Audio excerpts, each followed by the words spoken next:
बिहार विधानसभा चुनाव से पहले बिहार में होगा बड़ा खेला। कांग्रेस के सिंबल पर लड़ेंगे पप्पू यादव के 25 उम्मीदवार। एनडीए की भी बढ़ जाएगी मुश्किलें।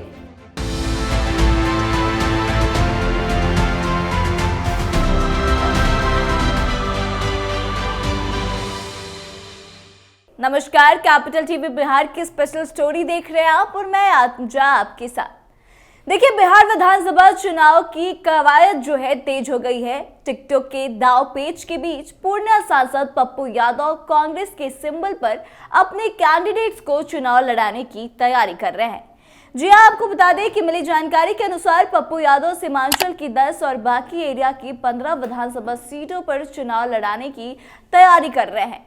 वे इसके लिए प्राथमिक तौर पर कांग्रेस के शीर्ष नेतृत्व से भी मिल चुके हैं। हालांकि अभी तक उन्हें ग्रीन सिग्नल नहीं मिल रहा। बता दें कि जाप के पूर्व प्रदेश अध्यक्ष और पप्पू यादव के करीबी राघवेंद्र कुशवाहा का मानना है कि जाप का विलय कांग्रेस में हुआ था। हम लोग कांग्रेस के साथ हैं। जिन लोगों का प्रदर्शन पिछले विधानसभा चुनाव में ठीक था, उनको नेताजी यानी कि पप्पू यादव ने कह दिया है कि चुनाव की तैयारी करें। लगभग 25 सीटों पर चुनाव लड़ने का हमारा लक्ष्य है। 2024 लोकसभा चुनाव में पप्पू यादव पूर्णिया से कांग्रेस का टिकट चाहते हैं। उन्होंने चुनाव से ऐन वक्त पहले अपनी पार्टी जाप का कांग्रेस में विलय भी किया था। आपको याद होगा कि राष्ट्रीय जनता दल से बात उस वक्त नहीं बन पाई थी। लालू यादव ने पूर्णिया से अपना ही प्रत्याशी उतार दिया और इसके बाद पप्पू यादव निर्दलीय चुनाव लड़े और आरजेडी की बीमा भारती की जमानत भी जब्त हो गई थी। वहीं अभी निर्दलीय सांसद हैं पप्पू यादव और कांग्रेस का समर्थन भी कर रहे हैं। पप्पू यादव कांग्रेस नेता प्रियंका गांधी के काफी करीबी माने जाते हैं। उनके लोकसभा सांसद बनने से पप्पू यादव के समर्थकों में काफी खुशी है। ऐसा बताया जाता है कि पूर्णिया सांसद के कांग्रेस में शामिल होने की पहल प्रियंका गांधी ने ही की थी। पप्पू के करीबी तो ये भी दावा करते हैं कि उन्होंने यानी कि प्रियंका गांधी तब पूर्णिया से कांग्रेस का टिकट देने का भी प्रयास पप्पू यादव के लिए किया था, लेकिन बाद में पेच फंस गया। वहीं राघवेंद्र कुशवाहा का मानना है कि प्रियंका गांधी से हमारे नेता के संबंध काफी अच्छे हैं। उनका अगर कद बढ़ेगा कांग्रेस में तो पप्पू यादव की पूछ भी कांग्रेस में बढ़ जाएगी। वहीं कांग्रेस के सूत्रों की माने तो पप्पू यादव और बिहार कांग्रेस अध्यक्ष अखिलेश प्रसाद सिंह के बीच रिश्ते कुछ ठीक नहीं रहते। दोनों एक दूसरे को पसंद भी नहीं करते। अखिलेश सिंह को लालू यादव का बेहद करीबी बताया जाता है और पप्पू यादव की वर्तमान छवि लालू विरोधी होने के बावजूद सांसद बनने की है। ऐसी स्थिति में जो राजनीतिक विश्लेषक हैं, उनका मानना है कि अखिलेश के नहीं चाहने की वजह से ही पप्पू यादव को पूर्णिया से लोकसभा का टिकट नहीं मिला था।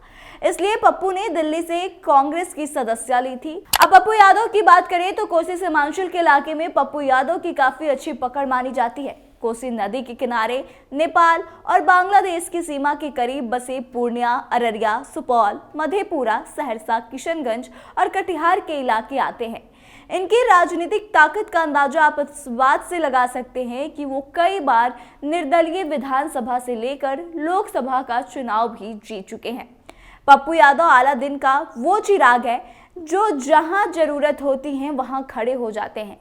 पूर्णिया लोकसभा का चुनाव पप्पू नहीं बल्कि जनता लड़ रही थी। पप्पू यादव की जन अधिकार पार्टी 2020 में विधानसभा चुनाव में 154 सीटों पर चुनाव लड़ी, लेकिन खाता भी नहीं खुला। सिर्फ 3 सीटों पर ठीक ठाक वोट मिले। वहीं जमुई में जाप के मोहम्मद शमशाद आलम को 17,800, वाल्मीकि नगर में सुमन कुमार को 18,409 और मधेपुरा में पप्पू यादव को 26,462 वोट मिले थे। इन 3 सीटों पर ही पार्टी तीसरे स्थान पर रही। पप्पू यादव ने विधानसभा चुनाव के समय एक गठबंधन भी बनाया था।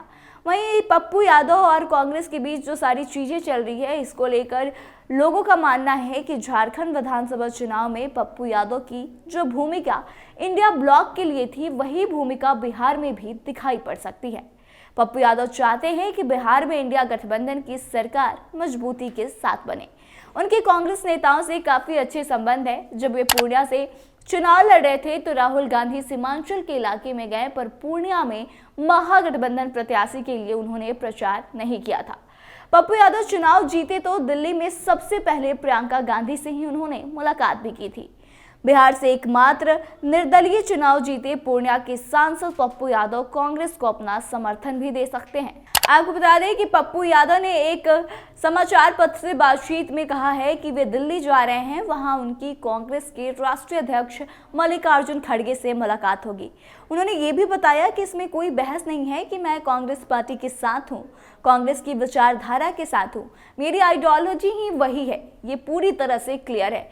वहीं उनसे जब पूछा गया कि क्या बिहार में कांग्रेस के 4 सांसद हैं, इस सवाल पर पप्पू यादव ने कहा कि इसमें कोई बहस है, जो रिश्ते हमारे प्रियंका और राहुल जी के साथ हैं और जनता का विश्वास है वो किसी से छिपा है।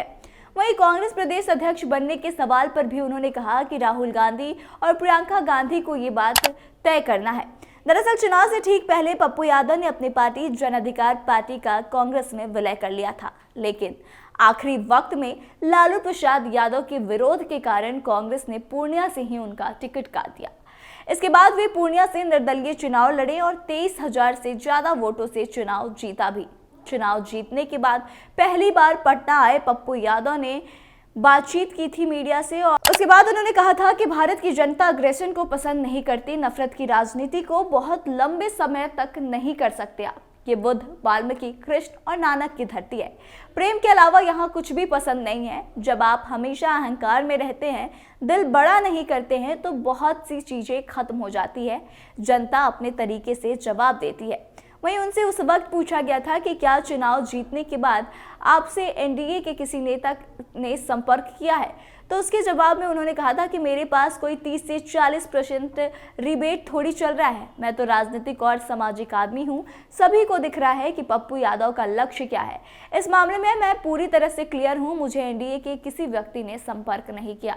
तो देखिए, अभी बिहार विधानसभा चुनाव में लगभग 1 साल का वक्त तो बचा ही हुआ है, लेकिन अभी से ही सारे गठबंधन, जो भी 2 बड़े गठबंधन है बिहार में, चाहे वो एनडीए हो या फिर महागठबंधन, दोनों में थोड़ी न बहुत सीटों के बंटवारे को लेकर बातचीत शुरू हो गई है, खटपट भी शुरू हो गई है। एनडीए में तो सीटों बंटवारे को लेकर नहीं, लेकिन मुख्यमंत्री के चेहरे पर ही अभी सवाल जवाब शुरू हो गए हैं। लेकिन वहीं दूसरी तरफ अगर इंडिया गठबंधन की बात करें तो इसमें सीटों के बंटवारे को लेकर अभी से ही दांवपेच चल रहे हैं। एक तरफ तेजस्वी यादव कांग्रेस को ज्यादा सीटें नहीं देना चाहते, वहीं दूसरी तरफ कांग्रेस 70 सीटों का दावा भी पेश कर रही है। और इसको अब लोकसभा चुनाव से इसलिए भी देखा जा रहा है जोड़कर, क्योंकि लोकसभा चुनाव में पप्पू यादव को पूर्णिया से टिकट नहीं देने की वजह लालू परिवार ही था, क्योंकि लालू यादव और तेजस्वी यादव नहीं चाहते थे कि कांग्रेस के समर्थन से पप्पू यादव चुनाव लड़े। हालांकि पप्पू यादव ने चुनाव लड़ा भी और काफी बेहतर प्रदर्शन किया, और अब ऐसी चर्चा चल रही है कि अगर बिहार में प्रियंका गांधी का कद बढ़ जाता है तो उसका पूरा का पूरा फायदा जो है वो पप्पू यादव को मिलेगा। और इसका फायदा इस कदर मिलेगा कि पप्पू यादव अपने 25 कैंडिडेट को चुनाव लड़ा सकते हैं। सीमांचल के क्षेत्र में 10 लोगों को वो चुनाव लड़ा सकते हैं, और बाकी जो भी बचे हुए सीट है वहां 15 सीटों पर वो अपने कैंडिडेट उतार सकते हैं। तो ऐसे में कहीं ना कहीं अगर 25 कैंडिडेट पप्पू यादव के चुनाव लड़ते हैं तो उनका जाहिर सी बात है कि उनका कद बढ़ेगा, और अगर वो जीतते हैं तो इससे पप्पू यादव की बिहार की राजनीति में काफी चर्चा भी होगी और कद तो बढ़ना निश्चित ही है। तो आपको क्या लगता है कि पप्पू यादव की क्या बिहार की राजनीति में एक बार फिर से धमाकेदार एंट्री होने वाली है? आप कमेंट करके अपनी प्रतिक्रिया जरूर दें, वीडियो को शेयर करें और आगे की तमाम अपडेट्स के लिए देखते रहे कैपिटल टीवी बिहार। धन्यवाद।